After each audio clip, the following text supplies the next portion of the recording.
Hello, you are listening to Dr. Sushma Singh today in Unit 6 Liberal Perspective on Development. Let us start our topic with evolution of liberal state.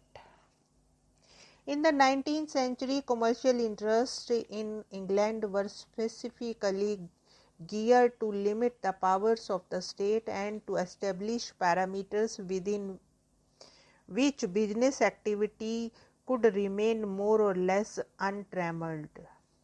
The state proposed cooperation and started controlling the movement of capital for the public interest.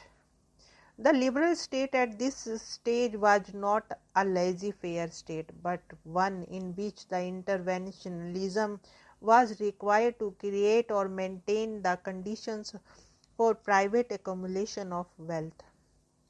It also demanded the improvement of the bourgeoisie in the public sphere.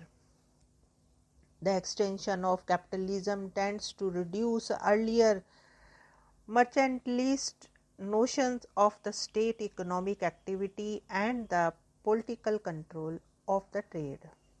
Instead, public action on economic matters consisted largely of the construction and management of legal, fiscal, monetary and financial framework for the autonomous self-regulating operations of the allocative mechanism constituted by the markets of land, capital and labor. The liberal state thus played an important role both in the economy and in the social life. Wolfe suggested the accumulative state's role during this period of expansion was to define the broadest parameters of economic activity, preserve discipline in order to increase the production, adjust microeconomic conditions, provide direct subsidies to the private industrialists and to fight wars. Moreover, the new bourgeoisie in Britain were quick to turn to Parliament to reform and unify the existing localized form of social control which did not fit well with the requirement of an emerging capitalist society. Notion of equality and civil rights, despite the thirst on the individualism ingrained in liberalism, paved the way for increased demands and participation of the disadvantaged and the disenfranchised. Social and political demands from an increasingly large group of population inevitably confronted business with a potential threat in a political system where government power was gained by voting strength. In the final analysis, however, democratization did not come in the way of advancement of the capitalist economy, but it helped integration of the forces, the working class in particular, which according to the Marx should have forced the disintegration of the capitalist order. Throughout the 19th century, the extension of formal liberal rights in conjunction with the deepening social disparities broadened the debate on the question of equality. In several European countries, the rights to association and trade unionism were extended to the working class in order to broaden the base of social justice, although amidst opposition from the proponents of the laissez-faire.